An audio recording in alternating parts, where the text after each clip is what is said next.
It's Golden Hour Adventure Time, featuring everyday people doing extraordinary things. From the peaks of victory to the valleys of defeat, these are their stories. Now, from the back of the pack, your hosts, Justin and Robbie. Welcome to the podcast. Today is a Tales from the Trails special edition. We're doing spooky tales from the trails because it's Halloween. Hey, that was pretty good, Robbie. I like that. All right, spooky tales from the trails. So we hit up a couple of our listeners that we knew had spooky tales, and we got a couple listener tales coming in. So we're going to tell our own tales, and we're going to read off some listener tales. Spooky tales from the trails. Let's do it. Let's go. All right, so I am in training for my first 100-miler in 2021. I almost said two. I don't know what I was saying. In 2021, I'm training for my first 100. I really had no idea what I was doing, obviously, but I was told that I need to do a night run. So this is in the Black Hills of South Dakota. We started, I believe, at midnight, and there was about 5 or 6 of us that were running. And we were running an out and back. I think it was a 14, 15 miler, 7.5 there, 7.5 back. On the way back, we heard this blood curdling scream, and every single person stopped in their tracks. I don't know. I know what it was. It was a mountain lion, but why was it so close to us that like I could feel on the back of my neck its breath? It was just, gosh, it was so creepy. Had I been by myself, I'm curling up in a ball. I'm crying, terrifying. Everybody stopped in their tracks. Everybody was scared. There was another guy that was running, doing a shorter route, kind of doing by himself, had 2 dogs with him. Both him and the 2 dogs stopped dead in their tracks. It was just like such an eerie moment and such a creepy, because it was 2 o'clock in the morning. Everything is just like dark and quiet, and just, man, it was a very eerie moment to just hear this blood curdling scream, what felt like 10 feet away from me. Yeah. The next weekend, I also did a long run in a different spot, kind of an ultra creepy spot. It's a 4-wheeler trail. It's on the Centennial Trail, but it's one of the 4-wheeler sections, and it's a 2-track trail, but the trees kind of just like creep up and over the trail, so it just like creates this type of tunnel. And there's the big rock formations of the Black Hills that are kind of on the sides of it. We were kind of running in one of the canyon areas. Boom, hit us again. Blood curdling scream. There was 3 of us that night, and that was in the first mile of our run. And it was just like, oh my gosh. I was scared. I told the other 2 people, I said, hey, I think that was a cow. I was scared, man. I was just trying to tell anything to myself. Like, I turned music on because I was like, I do not want this thing stalking us. Super, super creepy. I never saw a mountain lion. I wish I would have, from a distance, like in a car driving away, but I never saw one. But sometimes you just get that feeling. And I'll tell you another one of my stories a little bit later on. Robbie, I'll let you kick off yours. It's so funny, living here in the Black Hills, and I was, 9 miles out of Boulder, and people are running mountain lions all the time on morning runs and night runs during the day. But there's so many here, and I still haven't seen one. Anyways, Yeah. So we were going to do a night summit of 214ers in Colorado. It was a full moon. We were going to do Shavano and Tabawash. So we started, it was, I think, about 9:30, because we wanted it to be full dark. And our goal was not to use our headlamps. We were hoping the moon was going to be, bright enough that we could just go. On it, that terrible idea. Right. Especially climbing a 14er. So the person I was with had 2 dogs, a German Shepherd and a Belgian Malinois. Then I had my cattle dog Bailey, and a dog I had at the time. I don't know what she was. She was a crazy dog. So everything's good.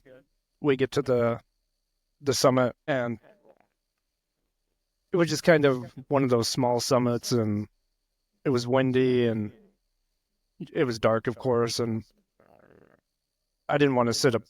The other person's like, well, let's just, take a quick break to eat and all that. And I'm like, I don't want to sit on top of the summit. Like, well, let's go back down the side into the rocks where it's not windy.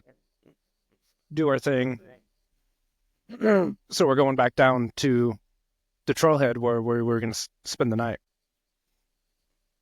We get back down off the trail, and we're like walking back into the trailhead, and it's kind of a flattish area, and where the trail kind of got flat to where you had to walk back to where you parked was maybe, I don't know, 100, 150 yards. And we had to go across this cattle guard. And the person I was with, her dog was so afraid of cattle guards. Well, one time I ran and didn't know it was there and fell into it and kept going. So I could understand why I didn't like cattle guards. So we get up to the cattle guard, and usually she had to like either, pick her dog up over the cattle guard or send it under the fence or whatever. And we got to the cattle guard, and her Belgian Malinois was gone. And my 2 dogs were there. And we were like, this dog never takes off. We're like, what's going on here? So, we were both tired and ready to get back and have a campfire and hang out. I think by this time it was maybe 1 or 2 in the morning. So she's like, where's my dog? I'm like, I don't know. I don't remember the last time I saw your dog, to tell you the truth. So I'm like, okay, I'm going to go back to the truck, and I'll take the dogs and go get a fire going and all that. She's like, okay, I'm going to go find my dog. So it was maybe like 15 minutes. She's still not back. And at this point, I'm like, shit, like, for a dog that never takes off, this one took itself for a little walk. So I can't remember how much longer after that I walk back over to the cattle guard, waiting there. Then I see her coming back with her dog. I'm like, where was your dog? And she's like, I don't know. He finally just came running to me. I'm like, how far back up the trail were you? And she's like, maybe a little over a quarter mile. I'm like, okay. Get back to the car and to the truck, and we eat, hang out, drink a couple beers. Then I had a rooftop tent on my truck, and I had a cab over my bed. So we just threw the 4 dogs in the cab at the bed and got in the tent. It was, I don't know, maybe an hour and a half later, we hear this scream. Like, I've never heard this scream before. Like, I don't even know how to explain it. And I jump up, and I always slept with a gun when I was up in the backcountry in Colorado. Yeah, don't blame me. So I pull out my gun, and gun's always hot, one ready to go. There's no reason not to have it ready to go. So then I feel the truck like start rocking back and forth. I'm like, what the hell is going on? Then I just hear the dogs go completely silent. Like, they were making little noises, like whimpering noises and, dog noises. They go completely silent. I'm like, then I hear, like, what I can hear is, like, I wouldn't say claw marks, but like a paw hitting the side of my cab of my truck. So at this point, I'm sitting up in the tent, not knowing what the hell to do.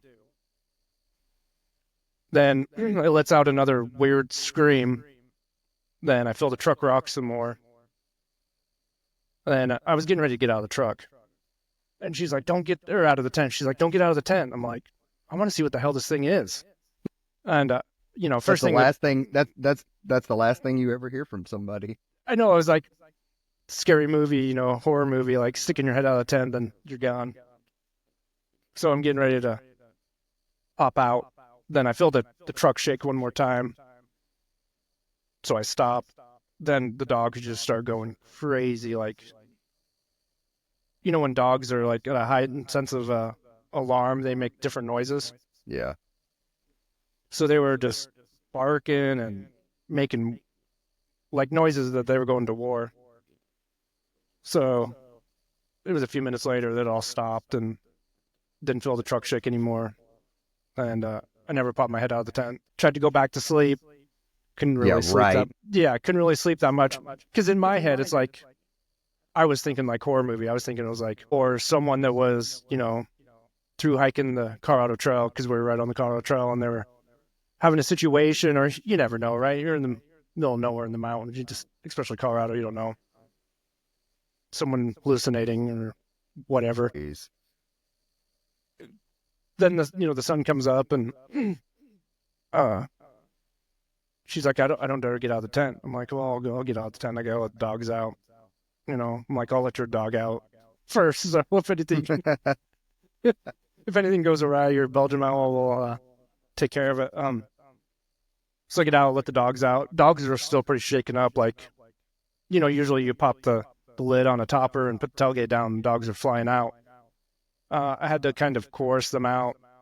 Then as soon as I let them out, they usually go run and go to the bathroom. Well, they were all walking around my truck and sniffing. Then I get out there and start looking at the ground, and huge paw prints. I instantly knew what it was. Big old grizzly bear, huh? I wish. No. Oh. It was a lion. So, I mean, the only thing we could think is that when we were on our way back, that lion was stalking us, and her dog caught a scent of it and was going to do whatever. Because, mountain lions, they stay pretty far away when they're stalking unless they're ready to do their thing. But, yeah, saw the paw prints all over the ground, and then we loaded up and took off. Man, that would have been oh my God, that would have been terrifying. I can't even imagine. So I've never, you've heard the mountain lion. I still haven't heard a mountain lion yet. But it was like a noise that it didn't sound like a cat. It sounded like a horror monster just like screaming. It wasn't a high pitch. It was like this low, like grunt, weird noise. I can't even explain it. I've still never heard it to my life. So I don't know if it was like a male mountain lion or if it was a female, but it was definitely a mountain lion. I definitely remember the sound of the one that screamed at us on 2 separate weekends, pretty close to each other, so it could have been the same cat. But man, terrifying. It's funny, both of ours are about cats. Yeah. This next story is called This next story is called Things That Go Bump in the Night, and this is a listener tale. I'm not necessarily afraid of the dark. I'm more so afraid of what's in the dark. Earlier this year, I tackled a 108.8 mile FKT in the Black Hills of western South Dakota. And while a large part of me wanted to try the whole adventure solo, I have a healthy fear of possible wildlife encounters and much more at ease if I have someone with me, just to report where to find my dead body if need be. Stop Strava. Yeah, pause your watch. I had some amazing friends crew and pace me. First with my running mama, Yoko, joining me at mile 35 just to give me some much welcome company on what had been a very desolate and boring adventure so far. As night started to fall, she switched out pacing duties around mile 55 with my friend Nate, a local of the Black Hills. It was comforting to have his company in the dark, even though he was relishing the possibility of seeing a mountain lion and searching the trail for potential rattlesnakes, all of my wildlife fears. Alas, our exciting moment together came not from wildlife, but from Mother Nature. We could see lightning far off, most likely in Wyoming, we thought, as Nate's weather info for the evening had said a very small chance of rain. However, the storm grew closer, the lightning more magnificent, and eventually it was right on top of us. It was blindingly bright at times and much too close for comfort. We heard a noise to our left and saw hundreds of eyes huddled together staring down at us. The lightning revealed a herd of cattle miserably braving out the storm. I would have been terrified if Nate wasn't there, but we didn't have any other option other than to push through the lightning, rain, and hail. Thankfully, it was short-lived and easily forgotten. At mile 75-ish, at about 2 o'clock in the morning, Nate turned me over to Andy for the final 35-ish mile pacing stretch. Andy is a super experienced ultra runner and friend, and I knew I was in the best of hands. She troubleshot some issues I was dealing with and kept me in good spirits and moving forward. About 10 miles later, we had just left the village of Rochford with one more hour of darkness until the sun would come out. We were moving down the trail, chatting away, and there was a sudden commotion in the brush on our right. We instantly stopped in our tracks, turned to face whatever the creature that was readying to pounce on us, and Andy grabbed my wrist, jumped in front of me. He shielded me with all of her not even 5-foot-tall frame. I threw my other arms up in the air, trying to make my 5-foot-10-inch frame even bigger, and shouted, "Who's there?" As if a mountain lion wouldn't respond, it was dead silent. We were barely breathing, waiting on some sort of attack. A few seconds that felt like a lifetime went by when Andy suddenly said, "Did you hear that? It was bird wings fluttering. It's just a bird." "Are you sure?" I asked, doubting her. "Yes," she said. "It's okay. It's just a bird that we scared." We slowly started to move forward down the trail again, still peeking back every few steps to make sure there was nothing following us. Thankfully, nothing did follow us, and we were able to finish my quest without much else excitement. But I still really question if Andy was telling the truth about a bird that spooked us by going bump in the night. That was a good one. Been better when you don't even know what it was. Man, the birds and the squirrels, man, they get me. Oh, They yeah. get me every time. Especially those stupid sage grouse. You almost step on them. Yeah. Then all of a sudden they're flying away. 20 of them making Yeah. weird noises. Well, I guess you're up for another story, or you got the next one. I got the next one. This one is titled Bloody Murder. It was a perfect early June evening for our weekly group trail run. We had just regrouped and decided on our next path to tread. We were now gliding down the trail through ankle-deep crabgrass in need of some trimming. For whatever reason, I ended up leading the pack, running side by side with Nathan, dishing out free race advice for his upcoming 50-miler in the Black Hills. When suddenly I slammed on the brakes and screamed, "Bloody murder!" Nathan ducked and sprinted ahead, covering his head, not knowing what he was fleeing from.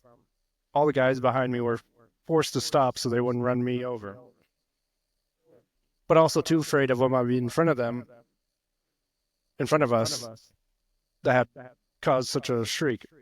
Brian nearly jumped on someone's back in fear, while Jeff strode forward from the back of the group, looking for the dead body or whatever horror had caused my cry. However, the culprit of my fright had already slithered away from the scene of the crime, moments after he had lifted his red-striped, scaly head out of the tall crabgrass, flashing his beady little eyes and sticking out his long striped tongue, causing my terror. It was a garter snake inches from my foot that had caused my scare, but it was my scream that spooked the rest of the group. We were able to find Nathan again. That's a great one. That is a good one. It's a little garter snake. Yeah. All right, this one is titled The Sacrifice. When my headlamp caught a set of glowing eyes near the ground staring at us, I hesitated, froze in fear, letting Jeff unknowingly continue forward his certain death into the jaws of a mountain lion.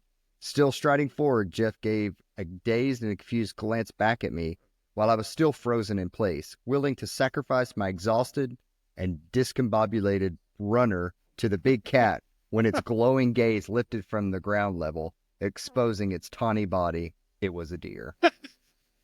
We made it through unscathed, but the real horror may be that now my friends know that I will easily sacrifice them to the trail. As evident a few hours later, pacing Andy down the same trail and 96 miles into her race, I made her fend off a garter snake while I screamed and cried behind her. Such a good one. Mountain lions and garter snakes. Yep. They're always garter snake, or they're always mountain lions. Yep. What creature creeps in the corn? I made a weekend trip back home to the family farm in southwest Minnesota. I decided to go out for a mid-morning run on the gravel roads around the section.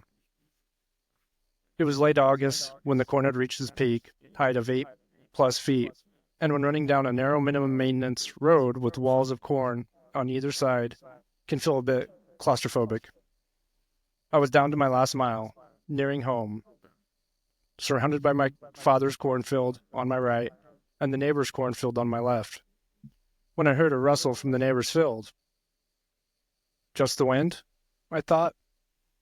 The rustling grew more persistent and nearer. I picked up my pace. Maybe it's just a deer. I spooked up, running away from me.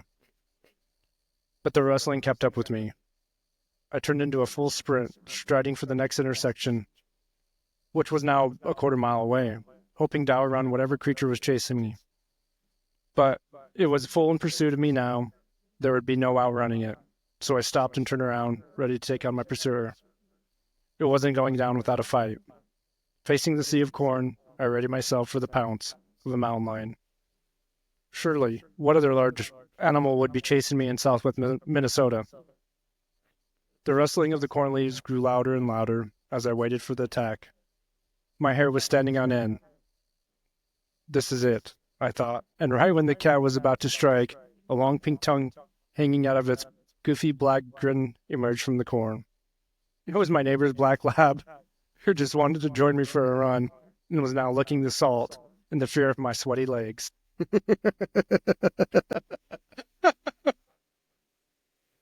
Oh, too good. Too good.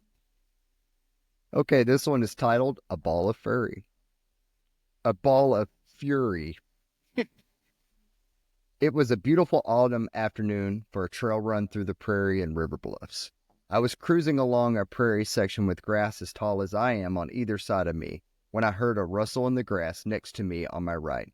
Just a bunny rabbit, I tell myself, as that's often the case, and I continued with my stride.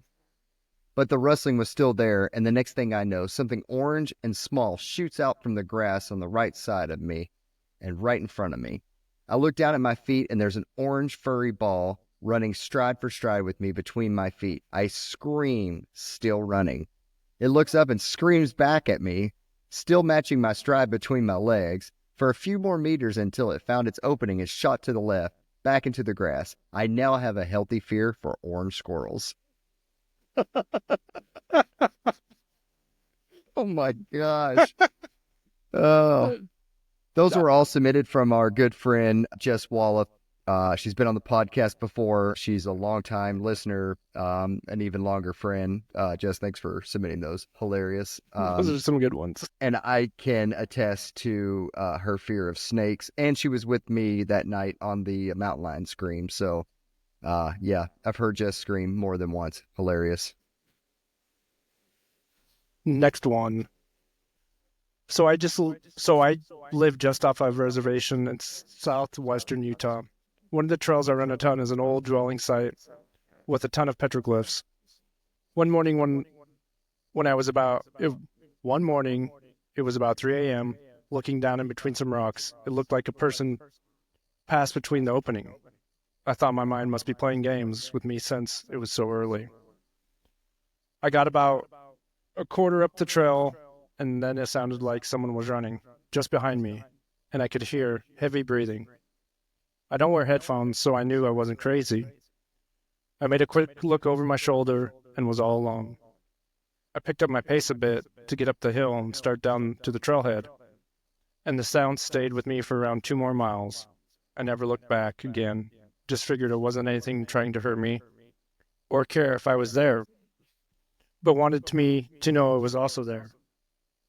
That was a couple of years ago, and I haven't ran that trail in the dark since. Yeah, I'm never going back to that spot. I got chill bumps. That's crazy. Oh my gosh. Yeah. Ooh. Man, that one's terrifying. Yeah. Okay, this one is called I'll Happily Go Trail Running at Night. Decided to go hit some local trails with a buddy of mine. It's in Seattle, close to my house. An awesome park with some great single tracks and some fun climbs. Went out after dark around 7 p.m. Sunset was about 7:30 that evening. And while it was still light when we started on our way back just about 2 miles from the finish, it got dark, so we flipped on the lights and ran through some amazing single track in the dark that was fun for about a mile, quarter-mile long. Single track empties into a longer trail. A loop trail that circles the whole park, which is about 4 miles. It's a wider, more traveled, but at that time of night, we only saw one other person who passed us from the other direction, and it was pretty dark. We got about a mile from exiting the park just running as normal. My buddy was running about 10 to 15 feet behind me, and suddenly he yells, "Whoa!" And then he tells me that this giant bird just flew over his head. And I was like, "What?" I immediately thought it was an owl, but I could not see with only a waistlight on. He pointed up into the trees to the right, and I shined my light up in the tree and saw a huge barred owl looming right in front of us. Now, I have experienced an owl one other time in the park that swooped down beside within about 5 feet of me and then turned away and bolted. And I didn't see it again, so I knew there was one out there. A few of my friends had been swooped on at different times, and this was my first real experience where I got really close to me. My friend said that it was within a foot of the top of my head, super silent, as you may have heard. Owls are very silent when they fly, and of course I didn't see it because I didn't have a headlamp on. I just had a waistlight on shining the trail. We walked on further and let a little bit past the owl and thought, okay, we're in the clear, let's go. So we take off running again, and we're about a half mile from the finish, and suddenly my friend screams at the top of his lungs. I immediately thought he was joking with me, but nope, the owl took off, swooped over my head again, once again within a foot of hitting me, and I thought, oh no, it's following us. My friend at this time is freaking out quite a bit as he's not comfortable at this point, and granted, neither am I. So I see the owl again, and I start shouting at it and waving my hands, and as we slowly walk by it, and at this point, it's up in the tree, maybe 25 feet away, and I'm shaking my hands in the air, saying, "Go away, shoo, shoo," and the owl returns its head another direction, and it looks off into the woods away from us, so we decided that this is our opportunity to keep moving. After about 30 seconds, my friend shouts again, screaming at the top of his lungs, because the owl decided to swoop down over me again, and it was quite alarming at this point, as it is following us for about a quarter mile at this point. That was unexpected and quite a bit alarming, as having deathly sharp talons that could easily slice me up, so I was a bit worried. I assumed it would just leave us be, and at this point the tree branch it's resting on beside the trail is only probably about 10 to 15 feet away from me, and I'm shining my light right on it. I'm flashing my light, and I got a stick in my hand, and I'm waving it. The owl does not care. It doesn't even flinch at the fact that we're trying to scare it away at this point, and I'm not sure what to do. I hear something down the trail where we're going and see the owl look that direction. Who knows, maybe it was something walking through the woods like a coyote, but I don't know, we didn't see anything. But just then, the owl lifts its wings, and I start to freak out, but it takes off in the other direction, kind of towards the direction where we're going, and a little bit further off. And then I don't see it anymore at this point, and we're a little closer, covered from the trees. I feel that we need to keep moving, so we take off as we want to get out of there at this point, and we're getting close. Thankfully, the owl didn't seem to follow us anymore. We see another runner coming our direction, and we stop him and tell him not to go in that direction, because there's an owl that's been attacking and following us for a quarter mile, swooping over our heads. So smartly, he decides to take a different route and redirect, which was probably a good idea. So needless to say, although I didn't get physically attacked by the owl, it came pretty close, which was quite scary, and it was not happy with us. I don't know if this was trying to protect its babies in a nest or if it was hunting, and it didn't know what we were doing, but I can tell you one thing, it was not scared of us in the least. But it certainly scared the hell out of me, and that is for sure. I haven't been back on those trails at night since. I live only a quarter mile from where that owl lives, and sometimes I go outside and let my dog out late at night, and I can hear the owl hooting loudly, or maybe any number of owls in that woods. We have coyotes out here, and there's been reports of a cougar sighting, which I don't want to believe, but it has happened before. But honestly, I'm more afraid of that freaking owl than any of those other things. I can't imagine what would happen if the owl actually decided to claw me. I'm certain I'll never get my buddy to go out on those trails at night with me again. And I'm certainly considering getting a hat with some big giant eyes on the back to help protect me from the owl for the next time that I decide to go running in the park trails at night. Bro, can you imagine? I'd be terrified. That'd be so terrible. We were this was before the Manitou Incline was public. I mean, it was private property, but they never really did anything. So of course, our bright idea was always do it at night. Less people, and who knows, right? You're going up the side of Pikes Peak. So we get up to the top of the incline, no problem. And I wasn't super familiar with the bar trail quite this time, and we saw the sign that said Enchanted Forest, or Experimental Forest. We're like, well, we got plenty of time. Let's go walk up there. And so the Experimental Forest is where they used to, I don't remember the year, but they would go up there and they had like houses and stuff, and they would study how the pine trees live at altitude. I think there's quite a few sites across the United States that have these, but we were coming back down and it was like 3 or 4 o'clock in the morning, and you could see all these like eyes on the ground, like hundreds of them, and we couldn't figure out what it was. We get close to us and they'd like scatter off the trail. They wouldn't fly or anything. They would just, we couldn't really tell because there's so many of them. It kind of looked like they were just running away or whatever. Then this is probably like a good half mile. We kept seeing them, and we're like, what the hell are these things? So after we get past and we get back down to the car, then we're like Googling things on the trail at night with crazy eyes. And I can't remember, it was some kind of owl that lives on the ground. They're little teeny things if you see a picture of them. So then I typed in Pikes Peak and that owl name, and a bunch of stuff came up, how they live all over there in Pikes Peak. Little teeny owls. No way. It's probably burrowing owls. Is that what they are? Yeah, I think it was burrowing owls. Yeah, I mean, burrowing owls. They were small, and they wouldn't fly though. They would just run away from us. So it looked like things just scattering off the trail. Oh, that's creepy. Yeah, and they were like covering the whole trail. Then I was reading that they just sit on the trail and find things to eat. But they would just, I know people in podcast land can't see this, but they would just go like this. So when we get close, they just spread to each side of the trail. But then you wouldn't see them anymore. So I guess they just turned their backs to us. I don't know. It was quite weird. That's creepy. Well, if you enjoyed this podcast, please leave us a review. Reviews help us get our podcast out to more people. Leave us a review. Leave us a comment on the Instagram post, and we'll see you on the spooky trails. Ha ha ha.